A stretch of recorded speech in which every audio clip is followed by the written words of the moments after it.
last shot is called the Martini shot, even by people who don't drink martinis. Well, first of all, through God, all things are possible, so jot that down. This town needs an enema. That shit is the Man Notes, written by God herself and handed down to the greatest band in the world.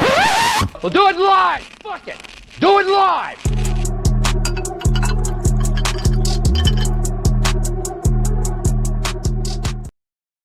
All right. So we are live now.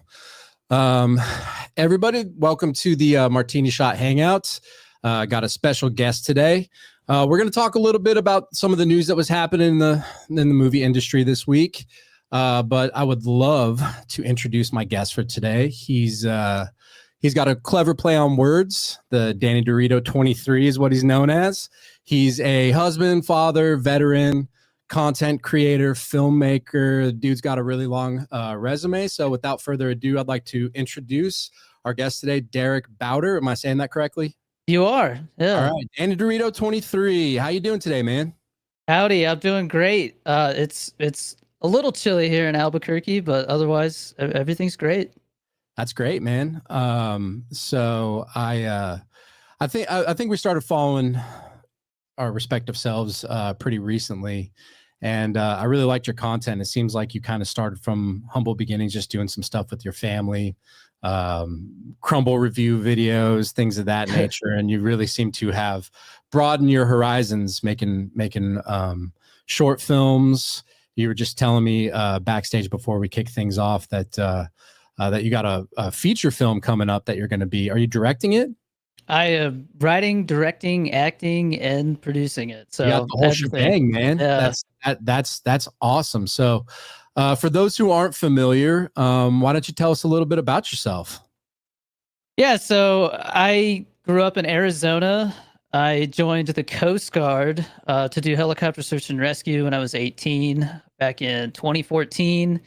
Did 6 years of that. I was stationed pretty much all over the West Coast, but mostly in San Francisco and doing deployments, if you can call them that, to LA because they closed the air station there. And I joined to go to film school. So that was always my goal.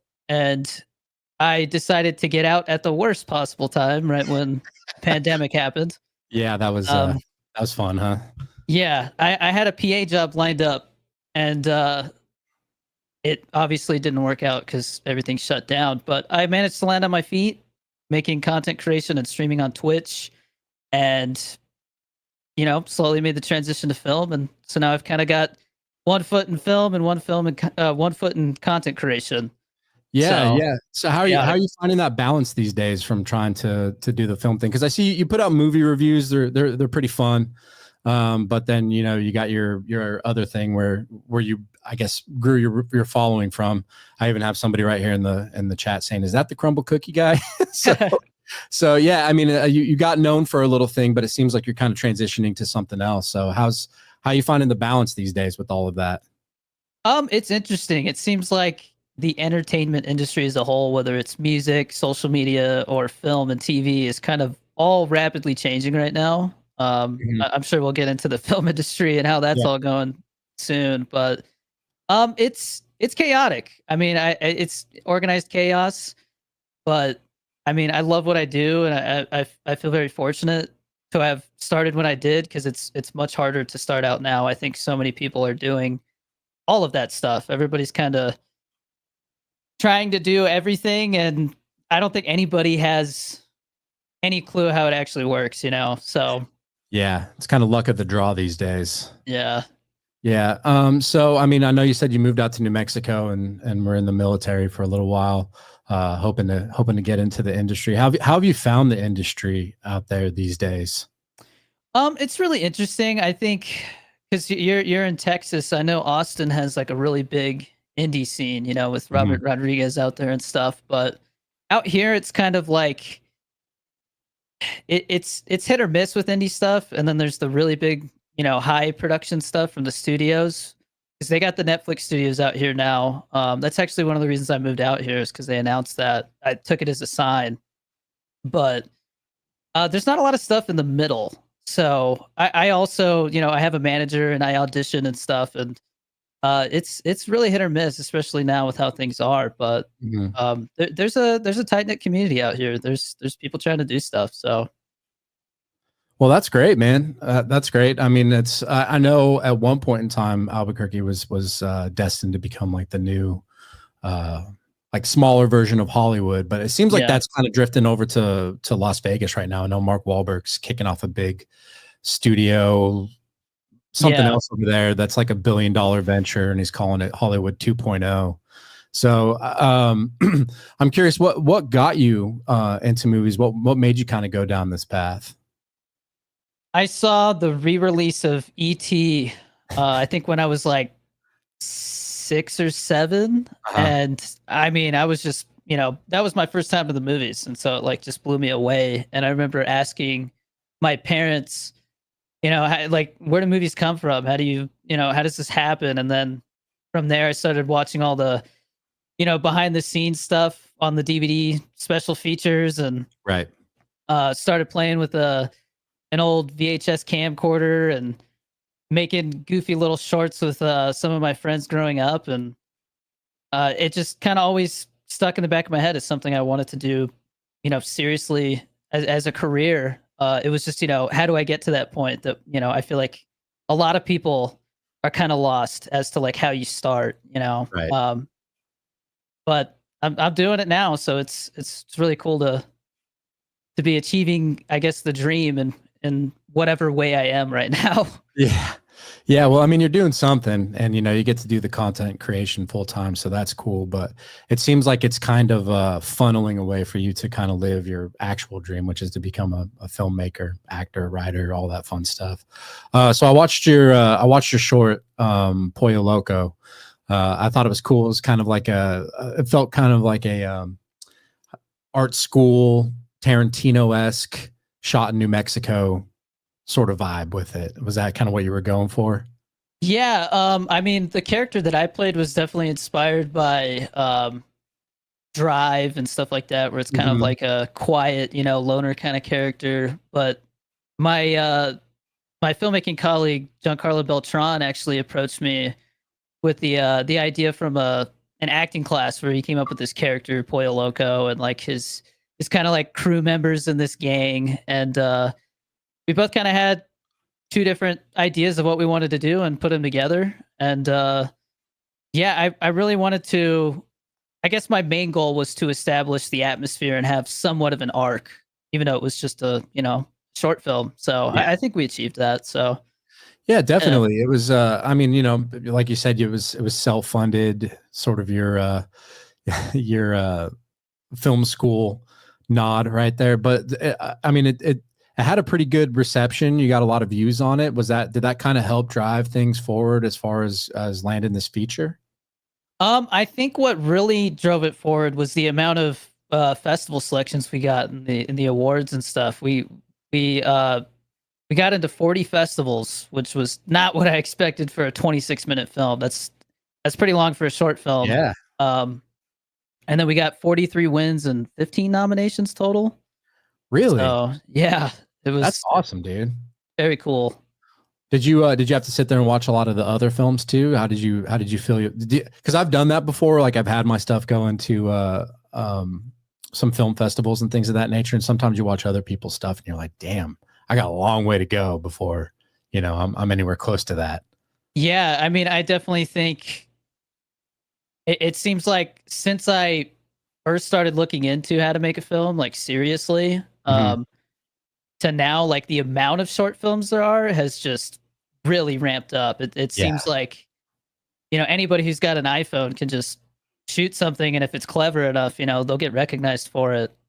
So it was really interesting to see all the films at the different festivals. Some of them, like we premiered it at Kevin Smith's festival, so there's a lot of like stoner stuff, and then here's our like weird, dark, twisted little film. So it was really eye opening to see the different voices out there and stuff for sure.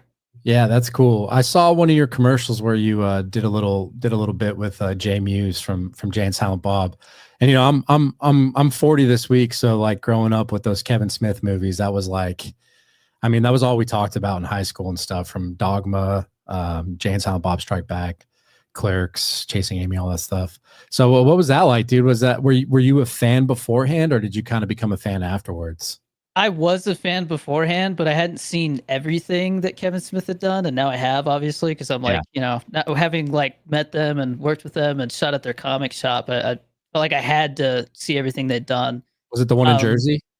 Yeah, the Secret Stash. That whole experience was really unexpected. I wrote the script for that, and I showed it to G Fuel, because I'm sponsored by them, and was just like, hey, I'm thinking about making this. Are you guys cool with it? And they're like, actually, we're gonna send this up the chain and see if maybe like we can do it big. And I'm like, okay, I don't know what that means, but we'll see. And then they're like, Jason Mewes wants to do it, and they want to shoot it at the Secret Stash. And I'm like, somebody's played a joke on me, right? Like that's insane. And no, sure enough, somehow that happened. And I'm still friends with Jay. I mean, we sometimes play Fortnite together, and yeah, really good people. That's awesome, dude. That's like that's kind of like that must have been a pretty surreal experience for you. It definitely was. Yeah. Like you just like, I wrote the script one late night when the kids were asleep or something, and then the next thing I know, I'm on set shooting a commercial with Jason Mewes. That's awesome, dude. So where do you're kind of kicking off your filmmaking career right now, outside of doing the content creation things. Where do you see, I guess, your content going these days? Because I've gone back and watched a lot of stuff from like years past to now, and you can definitely see sort of the transition happening. But I was just curious, kind of where your head's at with all that. Right now, I mean, I kind of feel weird saying it, but I'm kind of an autopilot at the moment because we're in the middle of moving into the new house. So I'm trying not to get too elaborate with content, but I definitely see it, transitioning more towards film. I'll obviously keep doing my sponsorship content and stuff like that. I just re-signed with G Fuel for another year, so that's definitely not stopping. Yeah. It's the whole like past 5 years has been very humbling, but I definitely see myself kind of, I guess, leaning a little more into behind the scenes stuff, what I'm doing, but also, just, I guess, talking about how I feel about stuff. Cause I feel like I always kind of approach the movie content as like just an audience member. And so I want to kind of start to approach that more as like, I'm learning how things actually work. And here's more of my actual feelings and opinion, so. Yeah, and I've seen a few of your movie reviews, and they seem I like your approach to it. It's just very pretty casual. Yeah, pretty casual. Yeah, you're like, I'm at the movie theater, I got my ticket, we're gonna sit here, and I'll let you know what I think afterwards. So it's got a nice flow to it, and it's just really easy to consume. So yeah, speaking of that, I've had quite a few content creators on here, and we've been a lot of them are very film centric, and you seem to be in that realm now. So how do you feel about the film industry these days? I know you're not dipping your toes in, you're jumping into the deep end, man. They're not even giving you a paddle or anything. So how do you feel about it these days? Because it's, I've got a lot of thoughts on it. I'm sure you do too. So we can definitely have that conversation now. I mean, the kind of consensus that I'm getting from my colleagues around here is that it's kind of imploding. It seems like everything is risky nowadays. It doesn't matter who's attached, how big it is. The circumstances around the actual production don't seem to matter as much as just what catches the audience's attention, which you can't really predict. So it's weird. It feels like a weird time to start, for sure. It is, and I look at it kind of like we're watching the death of the movie star kind of happen in real time. I think with social media, because I made a YouTube video a few weeks back, and it was like, when was the last time you went to a movie to be like, hey, I'm gonna go watch that new Chris Hemsworth movie, or I'm gonna go watch that new name an actor movie. It's usually like, I'm gonna go see Gladiator 2, or I'm gonna go see whatever Marvel movies coming out. It doesn't matter who it is, because a lot of times those actors will try to branch out, and those movies will bomb miserably. So it's kind of weird. It seems like you need to either make a movie that cost $500 million to produce, and it barely makes its money back. Yeah. Or you're just gonna have to do the film circuit thing, hopefully word of mouth, like a Nora, something like that comes out and just kind of takes the film community by storm. But it seems really hard to nail down just everyday folk anymore if it's not a movie that the studio's really not going to have to sell hard. Yeah, I mean, so the feature that I'm working on right now that's going to be my debut is based on real life experiences that happened to me in the Coast Guard. So Wow. I guess my approach is just put my heart and soul out there, Yep. wear it on my sleeve, and hopefully that, catches the right audience. But I mean, when the last Mission Impossible movie Yeah. kind of like, I don't even know, did it break even? I don't even know if I don't it know. did, right? I think it was a big loss, actually. Yeah, it was when that happened. I'm like, oh yeah, like it's bad. Like Yeah. there's just no way to know anymore. And I mean, when you see something like the Electric State where they spend 320 million on it, Yeah. you're like, we're doing it all backwards. Yeah, and they didn't So- even release it in theaters, so it's like, how do they even can they imagine making their money back on that? And not to mention, I don't know if did you watch it by any chance? The Electric State, not yet. Yeah. No, Okay, I'm hesitant. I don't blame you. I mean, I thought so it looks great, right? You could tell that they threw a ton of money at the CG and stuff, but the story's just not there. It's there are moments where I thought it was pretty hard to watch. That said, I mean, I put a review out and some people have gotten back and been like, oh, I loved it. I thought it was really, really good. And I'm like, I get it. It's not going to please everybody. But I think the issue that a lot of people have with it is that it costs $320 million. And it's like, you could have funded what? 10 different $10 million movies. Yeah. You could have funded all these like little movies that could, like these other Anoras, because I think Anora costs like $5 million or something like that, like just peanuts in the big picture. So that's kind of my fear with a lot of this. And then now with the advent of AI coming into play, it seems like scary times for the movie industry. But all that to say, I'm very excited that you got your feature deal, and I wish nothing but the best for you there. But so yeah, I mean, is that something that you're going to navigate, or you're just going to say, hey, fuck it, I'm going to go out there, I'm going to put my heart and soul into this thing, I'm going to make the best movie I can, and if people are able to see it and appreciate it, then I did my job there? Yeah, I mean, when I talked to Kevin Smith when my short film premiered, and some of the other bigger people that I've talked to, like I just interviewed the cast of Cobra Kai, and yeah, I was going to talk. I was going to talk to you about that. That was pretty awesome. Yeah, I also got invited to the premiere of Kind of Pregnant, and so I met Adam Sandler and Will Forte. I talked to Will Forte for like 45 minutes. It was pretty wild because he's shot a lot of stuff out here in Albuquerque, and it seems like people are hoping that the result of all of this is going to be another indie explosion, because at the rate they're spending money on films, it's not sustainable. It's not. So. It's not. And I think I do agree with you. I've actually had a conversation with a couple people about this, and I think right now is actually is the indie movies I feel like might thrive. So one of my big issues right now is with these major releases is, you go to the movie theaters a lot, judging by your movie once a week reviews. at least. Yeah. Yeah. And I've noticed, especially with movies like Mickey 17 or Novocaine or stuff like that, I mean, there's barely anybody in the theater.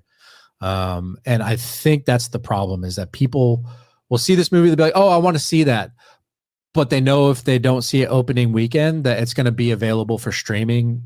I think Companion took 18 days to get to streaming, and Mickey 17's going to streaming not this week, but the following week. So it's like, they're like, if I miss it there, I'll catch it on my Apple iTunes in a couple weeks. That way I'm not having to take the family and spend a gazillion dollars to watch this movie, only to have like 5 people in front of me on their iPhones the whole time while I'm watching the movie. So I think the theaters have a really big problem. I hate that, because like I just took my kids to the new Looney Tunes movie yesterday, and but after buying tickets for the movie itself and then snacks, and then we go in there and we were the only ones in the theater. you're just like, man, this doesn't feel good. Like that a brand new Looney Tunes movie came out and barely anybody even knows it's in the theater. So yeah, it's one of those things where like these bigger movies are coming out and I'm not sure how they can right that ship because there's a lot of issues just going in there to see the movie in general. Yeah, I definitely have a couple things to say about that.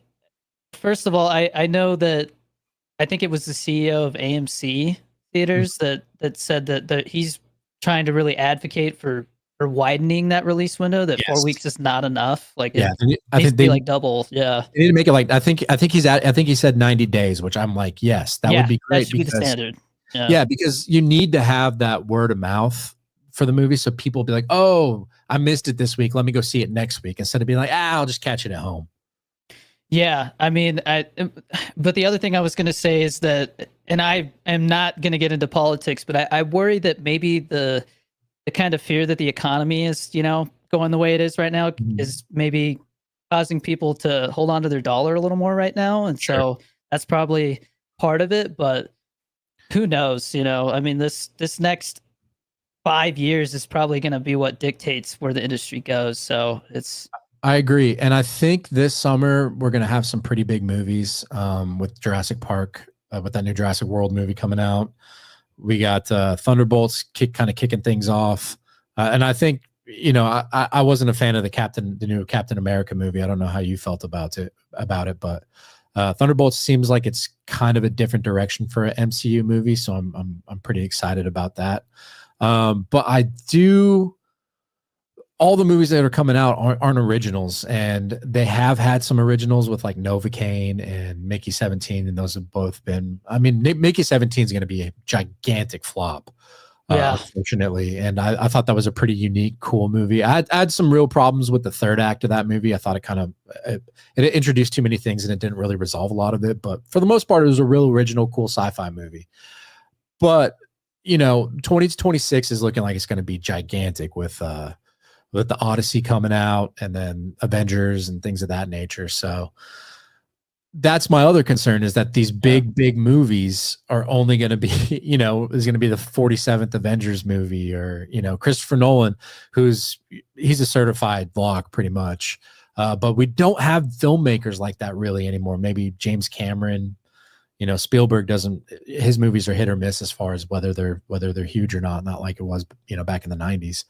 So I'm interested, what's kind of your perspective on that? Are you kind of tired of seeing all these, this year we got Superman, we got Thunderbolts, we got all these IPs that people are really familiar with, and they just keep churning out these movies? But I'm just like, I would love to see something original, and not something like Red One with The Rock, where it's like they spent $250 million on that movie and it was terrible. I mean, my kids loved it, but for the most part, the adults were like, what is this movie? So it just seems kind of like a sticky wicket right now, because studios don't want to greenlight something that's, going to cost $250 million and nobody knows what it is.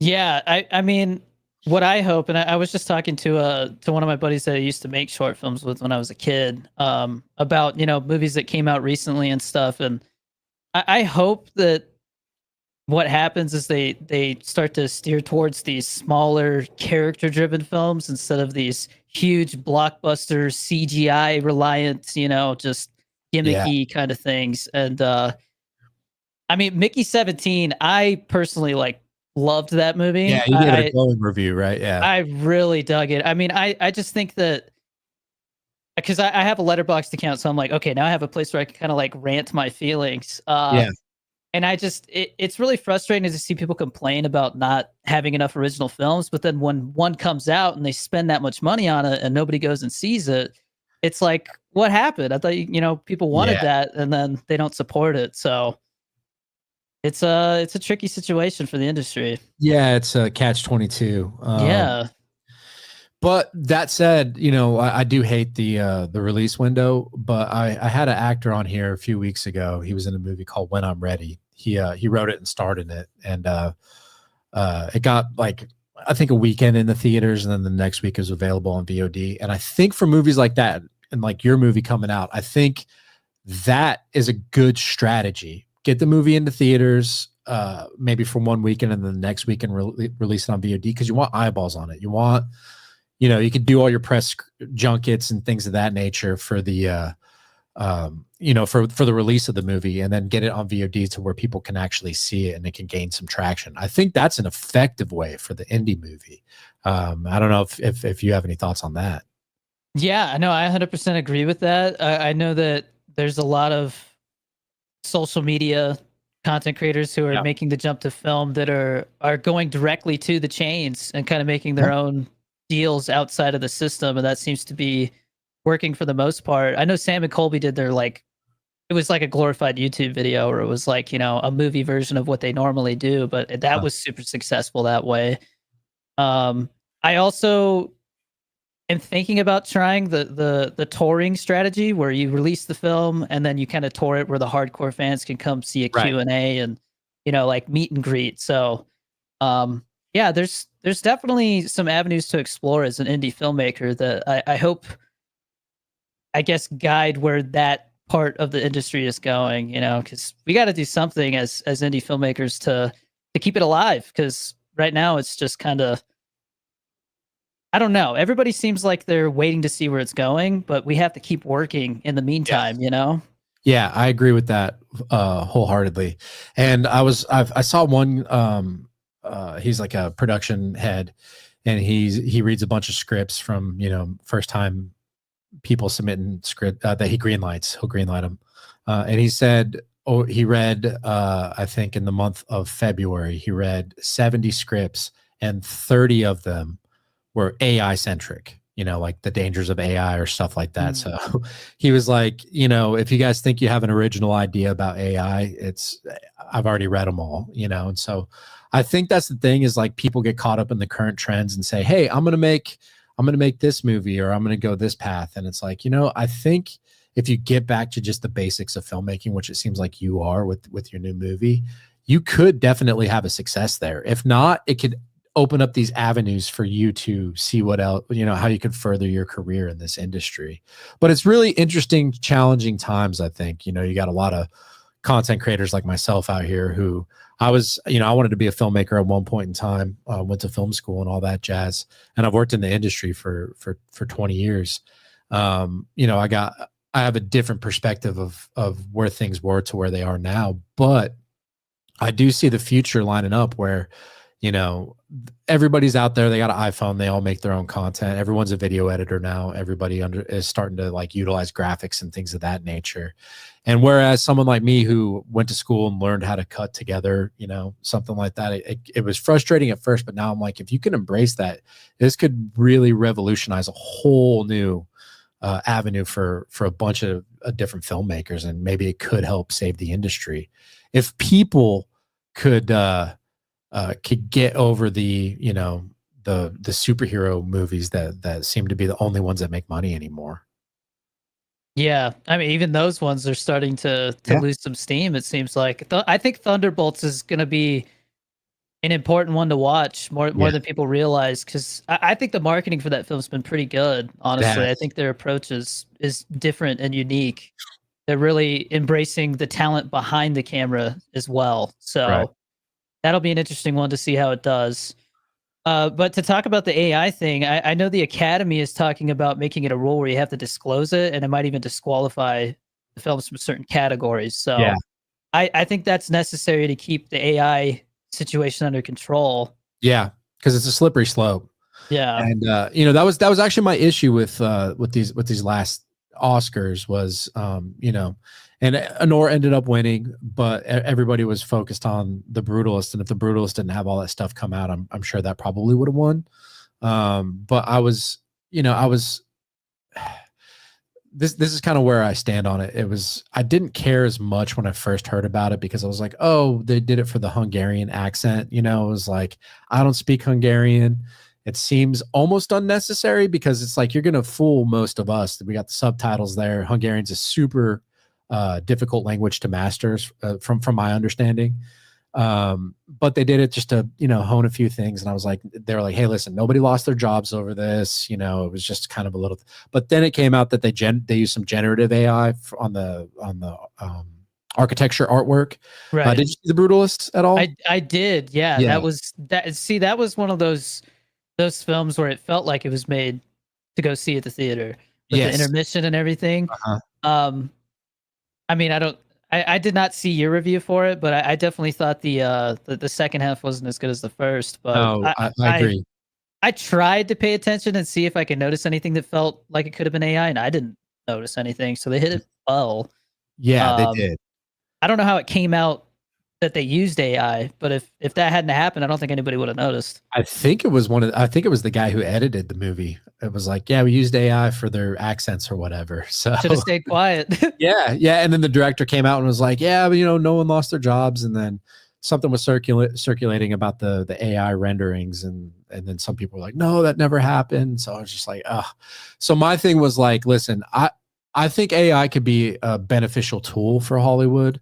It's definitely beneficial for content creators like ourselves, especially like, on my Instagram and TikTok and stuff, my videos are basically just reviews, but on my YouTube channel, I do a lot of commentary stuff. I'll do a lot of videos about like what's going on with, the death of the comedy movie, or what's going on with this, or I'll talk about, different series from my 90s childhood, just more commentary, longer, sort of content there.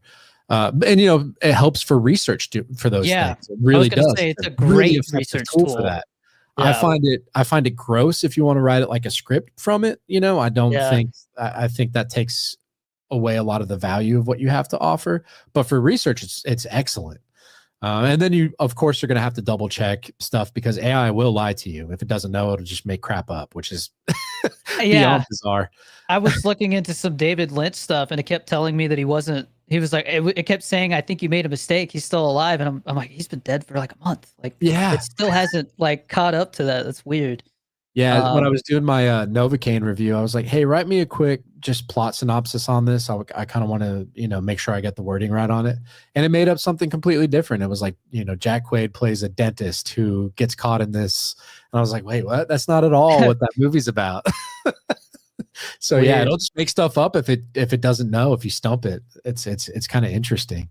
Yeah. Well, I to kind of harp back on what you said about one of your colleagues reading all those scripts and seeing a lot of AI stuff. Uh-huh. I personally, when I approach storytelling, I really try to embrace the fact that I have always watched films to escape from like the daily stresses of life, And so the last thing I want to do is write about a current issue that's already on people's minds, Right. It seems counterintuitive when you're trying to get them to escape. I think that's really important for Hollywood to hear too, is like, no one wants to hear an actor or a director's opinion on things. It's like, we watch movies because we want to escape. I mean, that doesn't mean that there's not an avenue for you to make a movie about, how you feel about a certain issue. That's totally fine. But when every movie starts to become that way, you're like, look, guys, I work 60 hours a week. I drive 3 hours a day to and from work. I got a family to feed. I don't want to have to sit there. I want to go to the movies to eat some popcorn and, spend some time with my kids before we have to go run errands or something. Yeah. And I mean, I was really worried that after the pandemic, we were going to see a lot of pandemic focused movies. I was too. And it seemed like we dodged that bullet. But I know Ari Aster filmed his movie Eddington out here in Albuquerque and Santa Fe. Yeah. And I know that takes place during it and focuses on that whole ordeal. So I'm curious what that's going to be like. Hope that doesn't catch on, because I want to get past all that. I like that was all of us are over it. Like we want to move on to something else and not be reminded of all the hell we had to deal with for a few years there. Especially, I mean, you have 2 kids, right? Mm-hmm. Yeah, I've got 7-year-old and 11-month-old. 11-month-old. Okay. Yeah. So did the 7-year-old get I guess he was probably too young to be really affected by all of that stuff, right? I mean, yeah, he kind of got the tail end of it, where he was going into like preschool and kindergarten, and I mean, it seemed like all the teachers kept telling us that all the kids are behind in their like language skills and like just personal skills. A lot of them are introverts because they were cooped up since they were born. So it was really interesting to see how it affected the school system, for sure. Yeah, and it was almost like the kids were taught to be scared of other people, so that's how they became such introverts, And my daughter, when everything kicked off, she was in 1st grade, so she's 12 now, but she still has like vivid memories of just having to wake up in the morning and go get on her laptop and talk to her friends. She couldn't see him, like that's how do you explain that to a 6-year-old? That was really, really hard for her. But she seems to have moved on fine and, has a good circle of friends and things of that nature. So, but my other two, they're younger. They don't really remember any of it, like, other than wearing the occasional mask here and there or something like that. So, yeah. And I feel bad for all the teenagers who didn't get to experience like a real senior year, Yeah. That's what makes me sad. But yeah, having people drive out around your house in circles and honking their horns and holding up a flag or something with their name on it. Yeah. Yeah, it was rough times. But anyway, look at us reminiscing on it when we're like, hey, let's move past it all. Yeah, right. So what do you have kind of coming up next? What's in the pipeline other than, I know you're moving and you got the feature. When does that feature kick into gear? So right now we're heavy into pre-production. I haven't really announced it yet, but I got permission from Ford to use my Ford Mustang. So wow. that's there's a kind of a subplot in my film that has to do with it. So that was a huge win. Right now I'm coordinating with the Coast Guard. Like I have meetings and stuff and some location scouting to do with them. So I mean, after I get moved in, it's right into the trenches, getting into all the logistics, and then we're securing our like main talent right now, which I've had to hold my tongue, but it's exciting to see the interest that my script is getting from some of the talent. So that's my main focus, but to get that shot this year, if not by the spring next year. So I kind of have like a window before it gets too cold here, because a lot of it is outdoor stuff. But I mean, other than that, I think I'll definitely start to experiment more with my content. I'm definitely going to try and figure out how to incorporate film as like a more, I guess, common theme amongst my content. But I guess, we'll see. I'm kind of playing it by ear with all this stuff that's going on right now. So but mainly I'm trying to not pull out my hair with everything going on. Yeah, I know, man. I trust me, I get it. So do you have you noticed any lack of interest from your followers kind of veering towards this angle now, or have you noticed more people starting to engage, or is it a different crowd? I mean, how do you balance that with a following as big as yours? I definitely think there's a different crowd. You can definitely see the people who just, they're like a general audience member. They don't really pay too much attention to the process. And then I see the people who really acknowledge how hard it is to make a film. And so it's cool to see that I'm kind of developing a niche part of my audience. And then there's, the rest of the audience that really likes to see me try new foods and review my energy drink and all that kind of stuff. Yeah. So it's definitely interesting. Like I said, I feel like social media is also changing a lot. We don't know if TikTok is officially sticking around or not. I heard there might be another extension, but that's pretty murky. That's actually why I created this live stream, just because I was like, I want to start talking to more content creators, especially the ones like I got a lot of good friends in the film community, and they make their bread and butter on TikTok. So if that goes away, it's like, what other avenue do they have? I'm like, you need to start a YouTube channel. They're like, oh, it seems so daunting and their algorithm's all wonky. And I was like, yeah, but I mean, the TikTok algorithm of the last, I don't know, 6 months or so has been beyond weird. I don't know if you've had the same experience, but for me, it was like I was growing like crazy, and then all of a sudden, man, it just turned into something that I don't even recognize anymore. It's the TikTok shop. 100%. 100%. So it wants you to pay for promo stuff, and it wants you to put out some weird product from Temu or something. So I don't know if the US obtains half of TikTok, then I'm hoping they'll crack down on that, because I've heard all kinds of horror stories about people receiving products and getting sick because they're not regulated, and who knows where stuff's coming from. But I really wish the TikTok shop was not a part of the main feed. I think that really hurt the platform.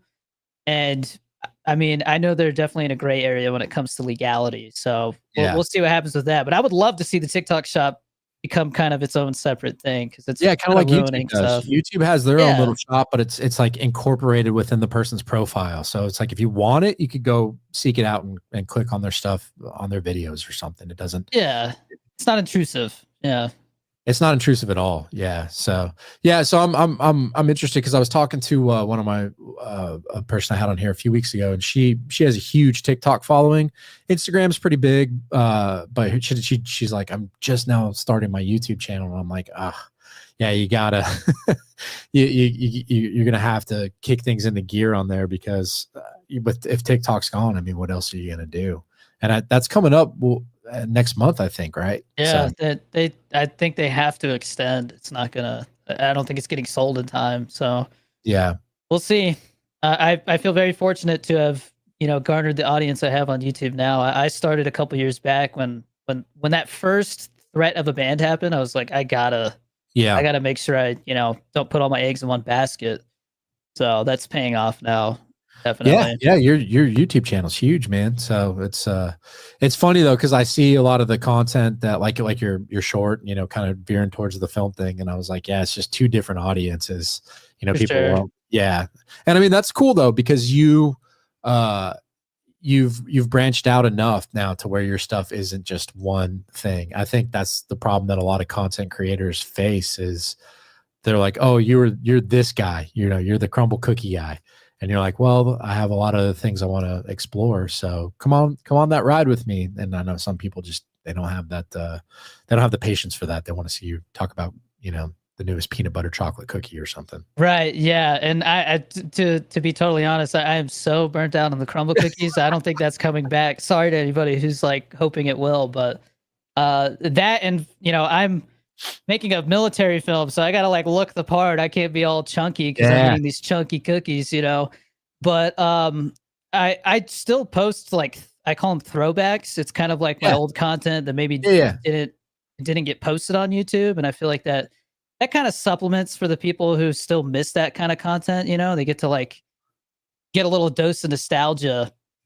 But with my short film Pollo Loco, it was really interesting to see a lot of the comments and reviews on Letterboxd and stuff because I think we're almost to like 500 ratings on Letterboxd, which is really cool. That's awesome. Yeah, and there's people who are like, the crumble cookie guy made this, So I'm like, cool. This is like people are understanding it's a completely different medium. So I try to tell people when I'm talking about the upcoming film I'm working on, like it is not like making a TikTok. You guys aren't seeing this until like, a year and a half from now when it's finished, but it is a long process. It's not just shoot it with your phone and post it, Yeah. So that part of it is frustrating where people don't understand. Like when Pollo Loco was in its festival run, people are like, when can we watch it? And I'm like, well, there's some online festivals and stuff, but if you don't watch it that way, you're going to have to wait until this festival run is done. And I don't know when it's done because you have to wait for the selections. So that was interesting to navigate. But yeah, that's the thing I try to tell people is like, you need to understand with the movie, you got the pre-production, the planning phase. Then you got the phase where you're, where you're shooting and doing all the production phase. Then there's the post-production phase. And then that's where the movie really starts. Because then you're going to need to get with distributors and you're going to need to do film festival junkets, or you're going to need to hop on live streams like this and, promote your product, or, and then you got to find somebody that's willing to finance whatever, whatever you had in the movie, and then hopefully get it to theaters, or they're going to put it on demand. Is there going to be physical media? It's a whole process after you're done with the movie. So it's going to be interesting. I'm sure that's going to be a whole new experience, a whole new world for you, man. Yeah, it's definitely the business side of it is where I'm like kind of soaking up the most information right now, because with a short film, you don't really have to worry about distribution as much. And with this, it's, a whole different level of having to market yourself in the film to get people to go see it, because we don't have a studio who's going to put up the budget and market it for us. So that part is all uncharted territory. But like you said, I'm jumping in. So yeah, good for you, man. That's very admirable. I think that's really cool. So you are going to, do you have to like lose any more weight or get any more jacked, or, yeah, I mean, I'm down like 20 pounds from what I was when I kind of realized, the pandemic's like over. I can go to the gym, all that kind of stuff. So I don't need to eat crumble cookies every day.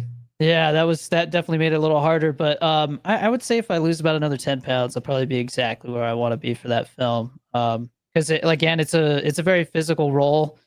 It's about these, these people who are training to qualify for boot camp because there's like the delayed entry program. And so my character is the one who's kind of like training them. And so I have to look the part. I got to not only be running on camera, but then I got to stop and direct while everybody else is taking a breather. So I'm like running a lot and being very active right now. So what I could tell you from all my experience of being on movies is you're really going to have to find a good first assistant director. Yeah. He's probably going to be the one that needs to, have him rolling cameras, rolling audio, making sure everything's set to go and calling action, especially if it's a scene you're in. Yep. So that's going to be the important thing for you there. I think we do have one, luckily. So that was definitely something that I knew right away. I need to have a really strong team behind me to back me up because I can't do it all. And, it's impossible. Yeah. It's impossible. So are you the main lead or are you like one of the side characters? I would call it a co-lead. It's kind of there's kind of like a student. The way I pitch it is it's like an indie version of it's like Top Gun meets Whiplash, but indie. Okay. So yeah, there's that kind of mentor student, but they both kind of affect each other and where they are in life kind of thing. So are you playing the student or are you playing the mentor? I am playing the mentor. The student character is definitely on like the younger, just at a high school side. So it's going to be interesting. Yeah.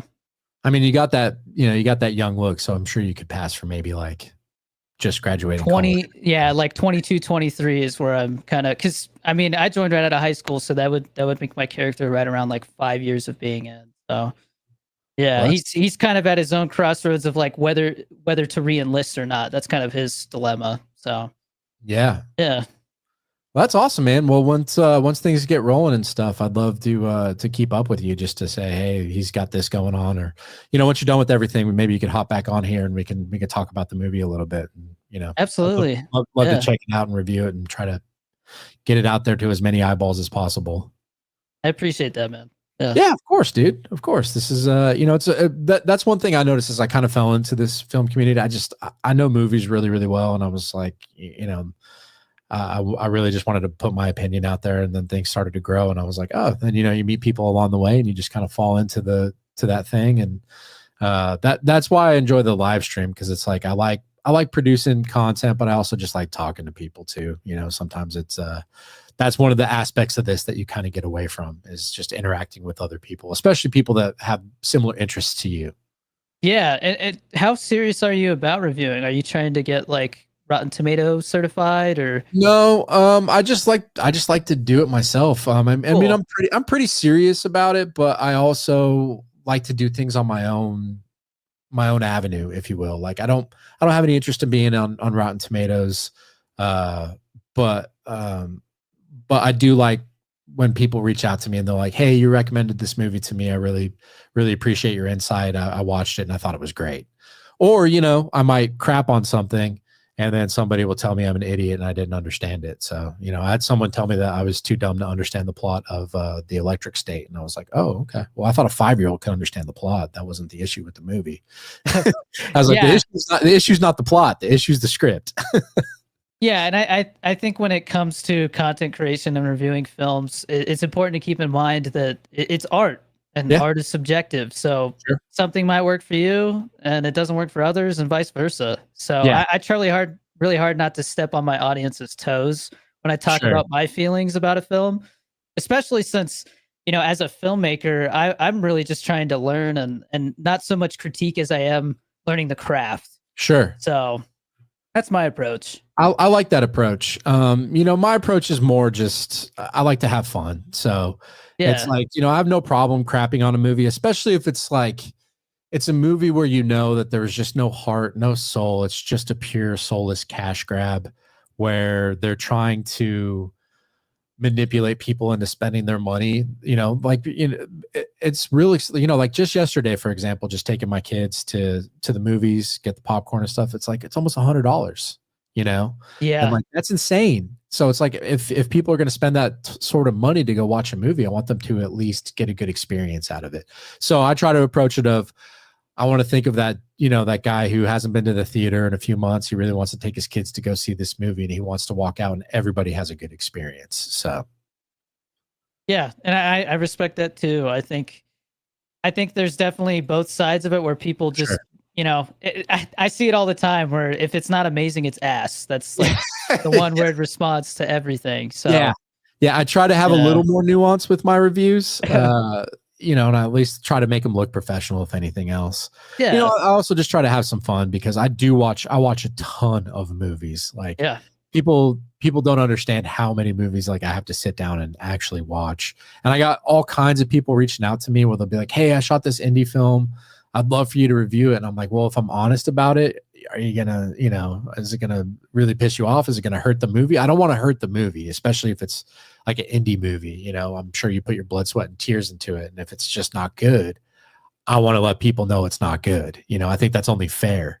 But I also see that side too, where it's just like, I don't want to step on anybody's toes. It's really, really hard to make a movie. And I fully understand that. Making a movie is not an easy process. And there's, hundreds, if not thousands of people that work on a movie just to bring it to the finish line. Yeah, it's a miracle to get a movie made, let alone make a good one. So that's something I really try to keep in mind when I watch stuff. Some people tell me I'm a little too easy on film, but at the end of the day, did it make me feel something? If it did, then I'll have something good to say about it. So.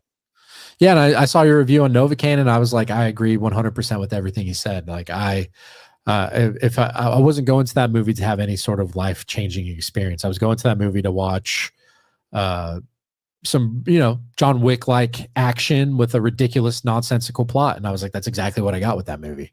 Yeah. I mean, not every movie has to be some deep thing that you have to, think. Like, I think that's what the issue I ran into when I was reviewing Mickey 17 was. I went in not expecting something that was going to make me, sit there and analyze the whole thing and what it meant. But it did make me think enough where I was satisfied with what he was trying to do with that film. Because the bigger the budget, the more people you have to please. And it's impossible to please everyone. So it really is. It really is. And especially like, I think what was unfair about that movie is it got moved 3 different times, got pushed back 3 different times. So, and then, people were expecting it to be like this, just meteoric sort of pop culture thing like Parasite was, because that was his last movie. It won all the Academy Awards. It's a freaking masterpiece. And I think people were kind of expecting that with this one. And if you go in with those expectations, you're going to be disappointed because it's not Parasite. But if you wanted to go see like a fun, wacky, unique sci-fi thriller, then that was totally what that movie was. Yeah, I thought it was very immersive. And I mean, that's what you watch sci-fi for, is to go to a different world, and I thought it definitely achieved that. So yeah, absolutely. Well, let's you cool with doing you still got some more time? I was gonna do a couple news stories. I'm good for 2 hours. Yeah. I love it, brother. Well, I appreciate that. Let's pull this up. So I kind of wanted to get your opinion on this. This was one of those things that came out this past week. The Harry Potter. Are you a Harry Potter fan at all? Yeah. I mean, I grew up like, watching each one when it came out. So yeah. So this news popped out this week, and it seems to have caused quite a stir. I think his name's Papa Asidu. I think that's how you pronounce it. So he was this gentleman right here was cast as Snape, who Alan Rickman played in the movie. Yeah. And so there's many different opinions on it. People obviously are going the obvious route of, well, he's not white. It's just another one of those things. The series is over, blah, blah, blah. And then there's another side to this too, where they're like, well, Snape's supposed to be an ugly dude, and this guy's definitely not an ugly guy. So I was curious if you saw this and if you had anything on it. I mean, like, look, you're trying to fill Alan Rickman's shoes, and to me, my personal opinion, I think Alan Rickman is one of the most underrated, underused actors ever. And plus he just had that voice, and you did some stuff with James Hughes and Kevin Smith, and I know that Kevin Smith just adored Alan Rickman. So those are some big shoes to fill. Where I get kind of I don't want to say annoyed, but I kind of see what HBO is doing here. It's like I feel like they're almost just putting that out there just to be a publicity stunt. I don't know how serious they are about this casting. I mean, obviously they cast him, but it feels like they did it just to get the headlines, is what it feels like to me. But I was curious if you had any thoughts on that matter at all. Yeah, no, I agree. I think this specific topic around casting and, you know, like source material and stuff is something that gets people rattled pretty quickly. It does. And yeah. nothing gets eyeballs more than drama. So I think that's what this is. Yeah. But at the end of the day, I will watch it and then make my opinion after, you know. I think it's this specific kind of drama that we see with all like the Snow White one, right? Where they were like, oh, they're not using real dwarves and stuff. I think it's exhausting. You know, it is. And with the Snow White one, what's interesting is obviously, I mean, Rachel Zegler has gone out and said some pretty controversial things that people just YouTubers make thousands of dollars over analyzing, you know, the stuff that she said in the past. But yeah, the dwarf one is interesting because it seems like they were going to go a completely different direction with the dwarves because of something that Peter Dinklage had said. And this is just my understanding. Someone can correct me if I'm wrong. But then they released a photo of it. People freaked out. And then they're like, oh, no, we're just going to throw CGI dwarves in there. And now the dwarf community is like super pissed off that they didn't use any real dwarves in the role. So it just seems like you can't win in any certain situation as far as that's concerned. And it's completely, taken away from whether or not the movie's good. It's just like people are expecting this just to be a disaster. And you know what? Financially, it's not looking too hot right now. It seems like it might not do what it's supposed to do. But yeah, it's from the last, I don't know, a couple of years. This seems like the most drama ever that I can remember from a movie in the last couple of years. Yeah, and I mean, like you said, Alan Rickman, just a legend. So the shoes he has to fill are massive. So I want to give him the benefit of the doubt, but it's definitely there's something afoot for sure. Like, I mean, everybody was saying they should have cast Adam Driver because they cast John Lithgow as Dumbledore, and everybody was like, that's great casting. Yeah, because he could easily play that. He does a good solid British accent, even though he's an American. But this one just seemed to kind of be the curveball that I think some people weren't expecting. So, but yeah, we can move on to something else. So this news, I thought this was something cool. I don't know if this is something from your generation that you grew up with, but it says Young Guns 3 filming start window and location revealed. And I think they're shooting this in New Mexico. They are. Yeah, Santa Fe. So Young Guns 3, Emilio Estevez is going to direct it. I love the Young Guns movies, but I grew up watching them from when I was a little kid. Yeah, looks like they're going to shoot it in Santa Fe. So I don't know if you saw that news, but I thought that was pretty awesome. I did see it. I've never seen those movies, so I've got some homework to do. But it's really interesting. Maybe I'll get an audition for it. Who knows? Yeah. Hey, if you do, I want to see some behind the scenes stuff on that. All right. Yeah. Yeah. But it's probably going to be a little bit different watching those movies. Now that you're a grown man, but watching them as a kid, they were like the coolest Westerns ever. Because my dad was always sitting there watching Westerns, or my grandpa would watch like John Wayne movies. So when I was a kid, when I found my Western, and it was Young Guns, I was like, this is the coolest thing ever. But one of the things that is interesting with this is like with the Legacy sequel, these sequels that are seemingly coming out 30 years, 40 years after the fact, it is getting a little tiresome. I think from my perspective, with like the last Indiana Jones movie, it was kind of like, why did they even make this movie? I wasn't the biggest fan of it, but hey, some people did like that movie. I don't know how you felt about it, but Indiana Jones is like part of my childhood. Like that was who I wanted to grow up to be for, at least a year or two of my life. Yeah, I liked it more than Kingdom of the Crystal Skull, but it still was, it's just they're never gonna. I feel like they're never gonna recreate what those first three movies did. But no, absolutely not. Yeah. I mean, that's an unrealistic expectation, right? Yeah. But with Top Gun Maverick, I thought that was better than than the original Top Gun. So Yeah, it had more substance to it. I agree with that. And I Yeah. think they're supposed to make a third one. Yep. So Yep, we'll they're see in if the they can process of replicate it that. now. Yeah, I'm all for it. I know Joseph Kosinski, who directed that. His new movie, the F1 movie, that Looks looks great. freaking rad. I think Yeah. that looks like the perfect summer blockbuster movie. Yeah, I'm excited for that one. And it's an original movie, but it also costs the same amount as the Electric State. So it's gonna have to fly out the gates and make Yeah. some serious cheddar in order for it to break even. But F1 is huge outside of the States. So maybe overseas it could have just a massive haul of money for it to make that sort of money back. Yeah, I think altogether the slate this year seems like there's a lot of stuff to watch the financial info for, because it seems like this year is going to really dictate where the industry goes. So I hope it's not another Mickey 17 situation where people just don't show up for it here. But I'm hoping so. When it warms up a little bit, it's nicer weather outside. People want to take the family to the movie. So I think that has the potential to make its money. But this news I thought was pretty cool. So new Starship Troopers movies in the works from District 9 filmmaker Neil Blomkamp. And when I saw that, and they said they were going to stick to the source material, which is pretty interesting. But I love Neil Blomkamp. I thought the Gran Turismo movie was actually an underrated gem. I don't know if you saw that, but I was actually pretty surprised by how much I enjoyed that movie. But if you're doing a Starship Troopers movie, like, that's actually the first name I would pick to make it.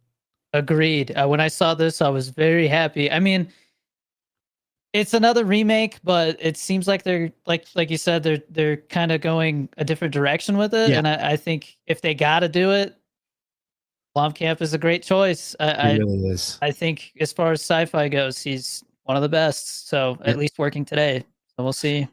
Yeah, and I think he understands CGI better than most directors, because that's one of my big complaints nowadays with these massive blockbuster movies is when you watch something like Lord of the Rings that came out over 20 years ago, you go, how does that look better than the new Captain America movie that I just watched, where like there's been so many advancements in technology and computers and software and people and things of that nature, yet the movie doesn't look as good as it did 20 years ago. Why is that? And it's like, well, they basically have sweatshops for these animators. They have unrealistic deadlines, and then they shoot everything on green screen. Whereas Neil Blomkamp is really, really known for going to a location, planning out exactly how he's going to shoot it and how he's going to incorporate the CGI. He essentially does it through camera. How he crafts everything. And then when you look at it, you go, oh, he made that movie for $10 million, yet it looks amazing. I think District 9 was made for like $20 million. And it still holds up. The CGI still holds up because he understood how he needs to appropriately use it. So if he's going to do that with like those giant bugs and stuff, and they shoot it on location, I think we're in for something special here. Yeah, that'll be rad. I definitely bring up The Thing as a good example. Yes. I got a poster of it on my wall. Love that. That's a top 3 movie for me. That's in my top 4 on Letterboxd for sure. Yeah, me too. It might be my favorite of all time. And I held off watching that, I think 2011 kind of like weird sequel reboot thing. Oh, and it was a prequel. Yeah. Yeah, it was so lifeless, So lifeless, the CGI, and the CGI in it took away all of the things that made the thing so great. The practical effects, Rick Baker going in there, and just some of those scenes, you watch them now and you go, man, that was like art, Yeah, sometimes the stars align and it just doesn't feel the same when you over rely on that CG. And yeah, I agree. And cool. that movie's a remake too. So it's like you can make successful remakes that are better than the originals if you approach it the right way. Yeah, absolutely. So I'm excited. I love Starship Troopers. I love the satirical. That was one of the things I liked about Mickey 17 was the satire. So yeah, there's a lot of satire in that for sure. Let's see what we got here. Oh, there's one more. So okay. I don't know if you've grown up on this movie at all, but The original is one of my favorites. So this is interesting. They released like a super short trailer, which you can see right here, of Spinal Tap 2. And then obviously he's just here turning everything up to 11. So this one's interesting. I didn't know they were, I'm pretty in the know as far as movies coming out. I had no idea they were making a sequel to this movie. I don't know how funny it's going to be. My big concern is that Rob Reiner, he's directing it, and he's so like, here, I'll pause that. He's so dug in on the political angle of things. It's like I'm hoping he doesn't make the movie just pure politics the whole time. I'm hoping that the movie is exactly what the first one was, just with these dudes 40 years later. Yeah, I've never seen the first one, so you have homework. No. Yeah, homework, dude. You got to check out the first. This Spinal Tap. It's excellent movie. One of the best comedies from the 80s, in my opinion. So it's a mockumentary. Mockumentary, yeah. Okay. Yeah, and Christopher Guest is one of the members of Spinal Tap, and he's the guy that kind of really made the mockumentary shine in like the 90s and early 2000s with like Waiting for Guffman or Best in Show. Did you ever see any of those? No, I am seeing that it says right there they're restoring and re-releasing the original, so I guess I'll be able to go see it at the theater this summer. Yeah, that'd be awesome, man. And I mean, it's not a movie you could take your kid to, but it's yeah, it doesn't seem like it, but no, it's awesome, and it looks like they got music icons: Elton John, Paul McCartney, Garth Brooks, all reportedly making cameos. So yeah, I mean, I'm definitely intrigued. I really want to see it. I mean, Rob Reiner is one of those directors from the 80s and 90s where he was doing he did Spinal Tap and Princess Bride. What's the Stand By Me? He was just killing it back then. When Harry Met Sally. Did you ever see any of those movies? I saw Stand By Me. I have not seen the other ones. Okay. Then he also did, let's see, like Few Good Men with Tom Cruise and Jack Nicholson. That's a good military movie. It's all law based, and it's you can't handle the truth. That's that iconic scene. So that was interesting to me. And then there's one more thing. Oh yeah. All right. This one. Okay. So the Spider Noir series that is coming out on Amazon is going to star Nicolas Cage. This one I'm actually pumped for. Did you I'm sure you saw Into the Spider-Verse, right? Absolutely. Yeah. Yeah. So Nicolas Cage is playing that character, but it's going to be a live action version. So I'm interested to see how that's all presented to people. But apparently the show hints at black and white release for the Amazon show too. So there'll be one in color and one for black and white.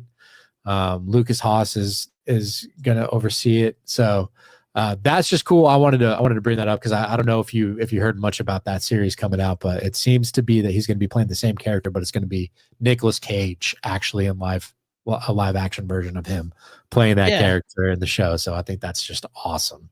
Yeah, that's cool. I remember seeing some of the set photos and thinking that was an interesting idea to take that character and do it live action. And I mean, they need to do something to tide us over while we wait for what is it, Beyond the Spider-Verse to come out, whenever it does. Yeah. Yeah, because I mean, that movie was such a tease. I was so into it. But I remember when I was watching it, it's because it's like 2.5 hours. It's pretty long for an animated movie. And when it was going, I was like, there's no, I was like, have we even started the third act of this movie? It didn't feel like it had a third act at all. So I was like, man, how long is this movie? And then it just ends. And I was like, oh, that's why. I was like, they introduced that big twist at the end. And then I was like, oh yeah, maybe they'll release, Beyond the Spider-Verse or something next year. And now it's like, they don't even have a release date for when the next one does come out. So that's kind of a bummer. Yeah, that's a whole nother conversation, everything happening with them. I just, you got to think that, there's teenagers and preteens that like are growing up watching those movies, and then are they still going to be interested whenever it does come out? Right. But right. Yeah, are they going to be interested in this? I don't know. My daughter was pumped for the newest one, and I liked it more than she did. I mean, she was 10 or 11 when that one came out. She was wearing her Spider-Gwen shirt, and I think it was maybe a little too like over her head, a little too complicated for kids. Because there was a lot of stuff going on in that second one. There's a lot of There's a lot It's of deep. nuance. There's a lot of deep themes that are happening there where I don't think kids could quite grasp. So I was like, this is an interesting movie. I feel like all the adults are liking this way more than the kids are actually enjoying this movie. Right. Yeah. And so I'm curious how this will do, because it's definitely I wouldn't have expected them to go this route, but it's different. It's unique. So Yeah. we'll see. Yeah. And then there was one more thing which was kind of tied into what we were talking about earlier. Let me pull this guy up. But let's see here.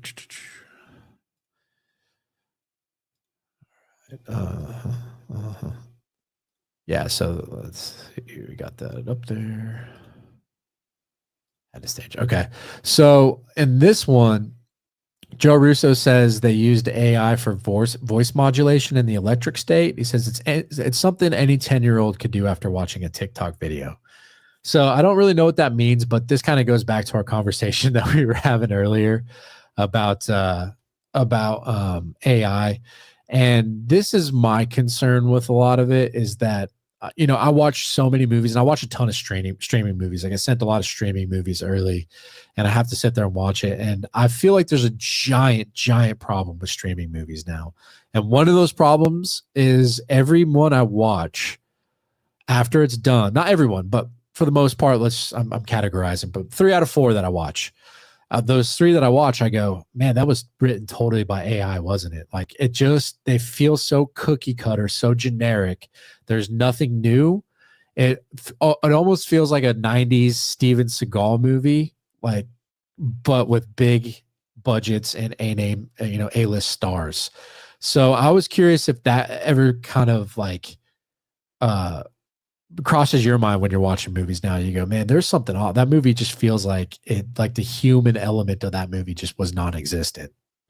Yeah, I mean, I've definitely gotten curious. I can't remember which movie it was I watched, but I basically afterward just opened Chat GPT and said, hey, turn this into a treatment. And I just basically spit out like a general idea of what the movie was, and like the themes and genre, all that stuff. And it shot out like a 5-page treatment that would have taken somebody, a week to do. So I wouldn't be surprised if people are taking a script and then putting it in, seeing if Chat GPT will, fix it for them, and then they just go with that, and it loses its life, Yeah.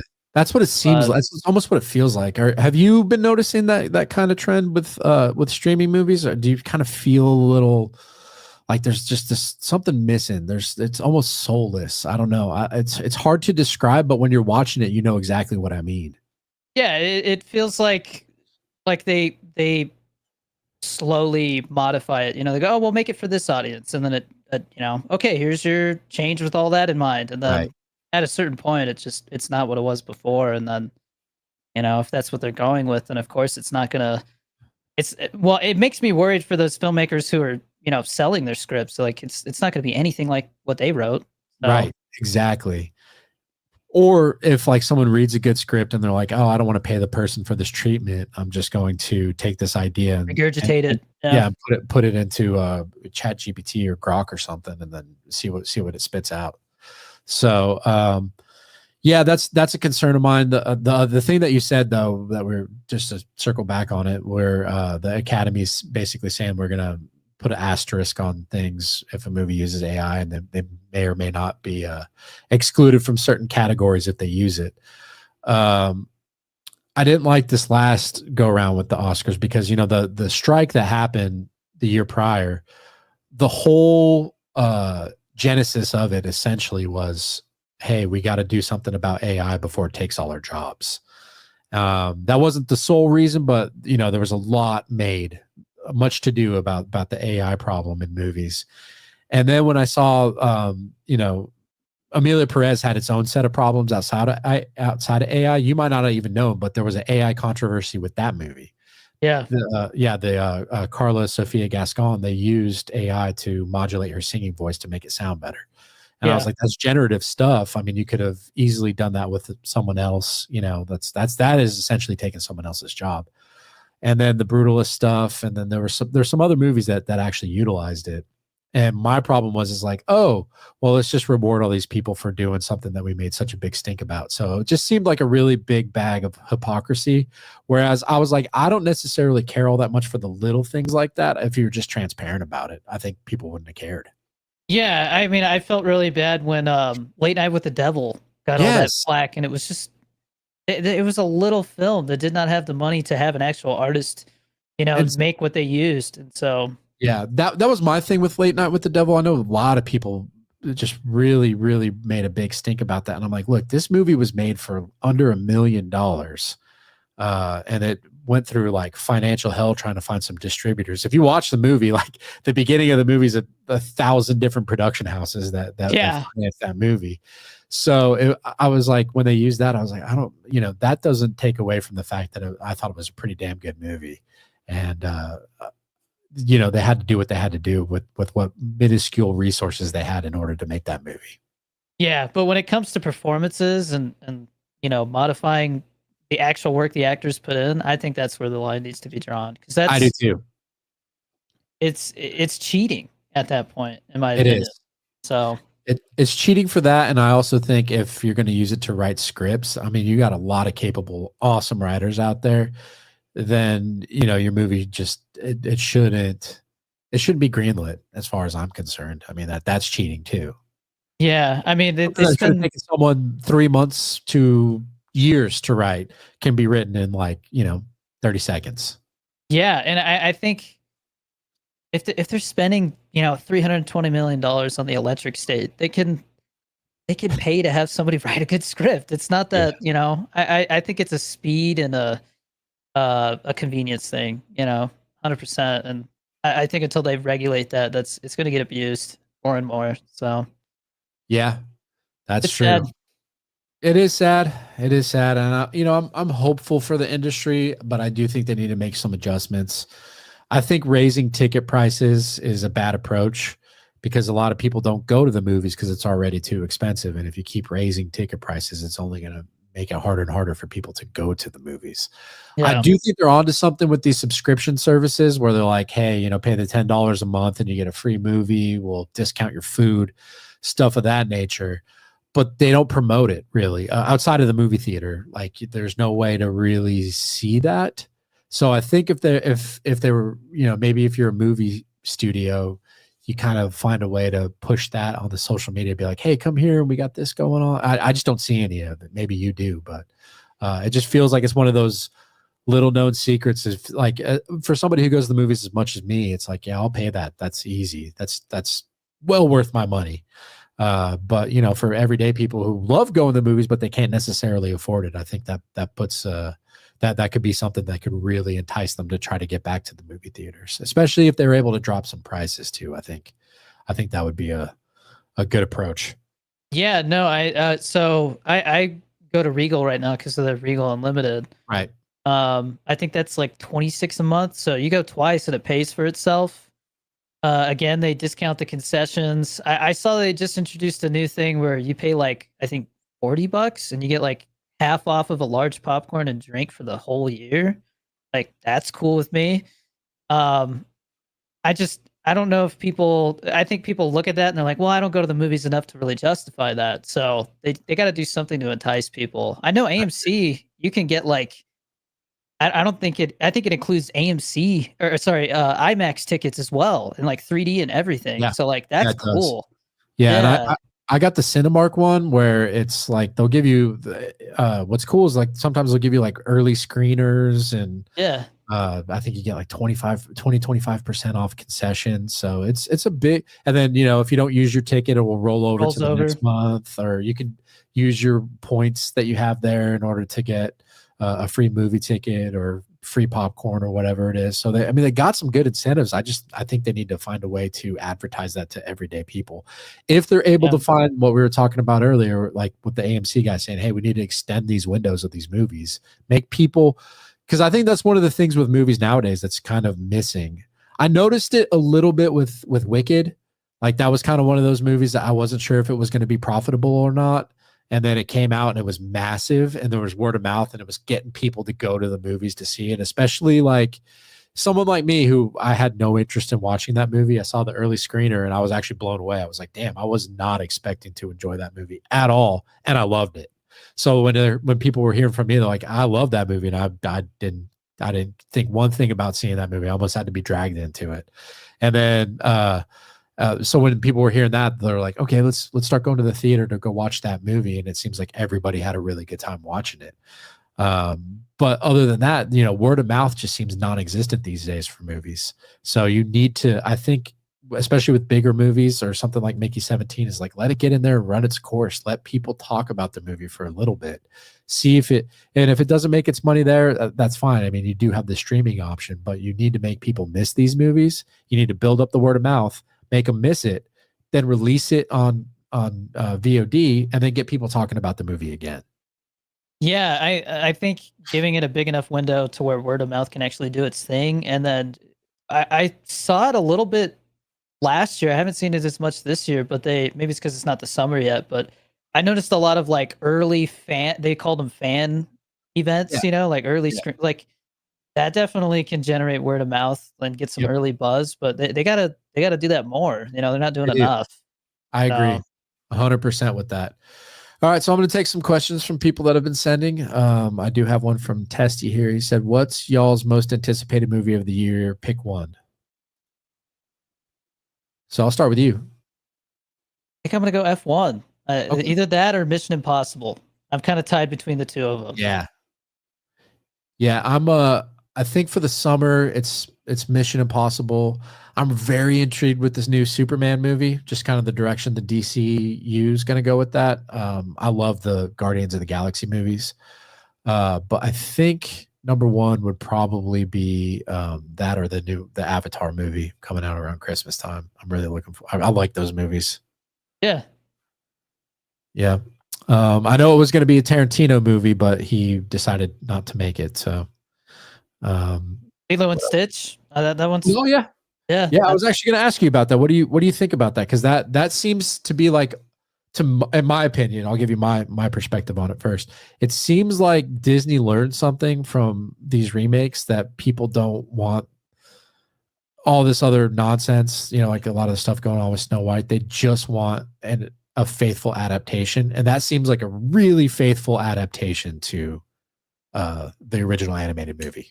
Yeah, I mean, the first thing that comes to mind when I hear Lilo and Stitch right now is that I think it's going to eat Tom Cruise's lunch money, unfortunately, because they come out the same day. They do, which I think is a mistake. And you know what's funny about that is when the first Lilo and Stitch came out was the same day that Minority Report came out, and it ate Tom Cruise's lunch that day too.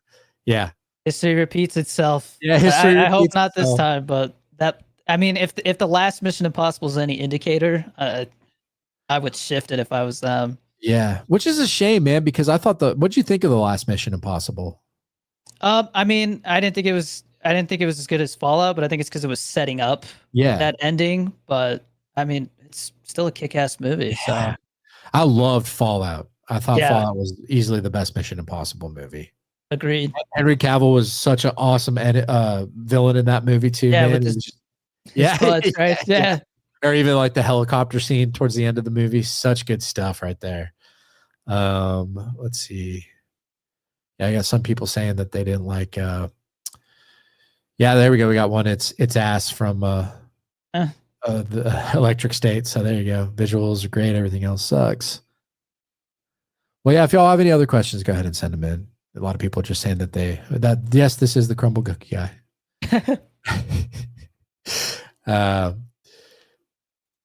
So yeah, all right, man. Well, that's kind of what we got today. It was a little bit of a slow news week, but I was definitely interested to hear your perspective on it. So Derek, you got a lot coming up. Let's do another plug for that. I know you got a million things in the pipeline right now, but for those who are just tuning in, why don't you talk about them and then we can start wrapping things up. Yeah, so I'm definitely going to be doing some fun content with the whole move into the new house here, really digging in our roots here in Albuquerque. But at some point this year, I will definitely be doing an Indiegogo campaign so that we can raise some funding to have like a dedicated behind the scenes team to follow us when we make this film. Because I want to involve the audience as much as I can with this. That's a great So- strategy. Yeah, so get ready to support that. Support original film. You know, go see Novocaine and Mickey 17, and you know, vote with your dollars. So, but DannyDorito23 everywhere. Yeah. Where'd you come up with that name? Because I love it. So when I was in the Coast Guard, I had a secret clearance. You know, it goes classified. No, it goes. Anyways, it was the one below top secret, and so they said if you're gonna do social media, private everything. If you're gonna stream and all that, use a different name. And so in the Coast Guard, we fly and we are mechanics. And so we were hanging out around the toolbox, and I was eating a bag of Doritos, and we're, you know, spitballing names, and somebody says Danny DeVito, and I'm like, come on, I'm not going to call myself Danny DeVito. And then somebody said, no, Danny Dorito, and it stuck. So here we are. So were there already other Danny Doritos? Is that why you're 23? Yeah, like there was a lot of numbers and stuff, but I was 23 at the time, so I that makes sense. number. Yeah. And then, I mean, are you a Michael Jordan fan? You know, like No, not really. I'm not really into sports, honestly, Okay. which might disappoint some people, but I just don't have the time to keep up with it. You know, I it's get it, overwhelming. man. I get it. And it's, it seems like a grown man high school drama a lot of times when with some of these sports. But I'm a huge football fan. I like the NBA, but I'm I'm in Dallas, and the Mavericks right now are nobody's happy with them. But I like hockey. Okay. Do you follow any teams? I used to be a pretty big Penguins fan, but I just haven't kept up. I get it. Get it. Yeah, that's cool. Yeah, I've actually seen some Danny Dorito tattoos too. Have you gotten a glimpse of some of those? Some of them are freaking amazing. It's like Danny DeVito's face on a Dorito chip. Yeah. Is that what you're talking about? Yeah, I've seen that a lot. Yeah. I'm sure you have having that name. I'm sure some people probably sent you some stuff. Yeah, I get messages all the time where people are like, "Are you in my Call of Duty lobby?" And I'm like, "No, bro, that's not me. That's an impersonator." Yeah. Are you still doing like your Twitch thing, playing video games and stuff like that? So no, it really took up so much time. I felt like to really make that leap towards filmmaking, I had to free up the time somewhere, and that's unfortunately where I sacrificed it. But that makes sense. That makes every sense. once in a while I pop on for some vertical streams and stuff, but it's few and far between these days. I get it, man. Well, Derek, thank you so much for hopping on, man. Everybody who doesn't follow him should. He's Danny Dorito23 on Instagram, TikTok, YouTube, everywhere else? And Twitch. Yeah, Twitch. X. Okay. Yeah, everywhere. Letterboxd. It's Danny Dorito23 on there as well. So perfect. Yeah. Well, he's got a lot of cool things in the works. Everybody, thanks for hanging around and watching us today. I'm here, same time, same place every Sunday. So feel free to hop in. Next week's guest is preliminary right now, so we'll see what happens. But Derek, I can't thank you enough for hopping on, man. It was a great time. We should do it again sometime. Absolutely. Thank you for having me, Chris. This was a blast. Absolutely, man. All right. Have a good one.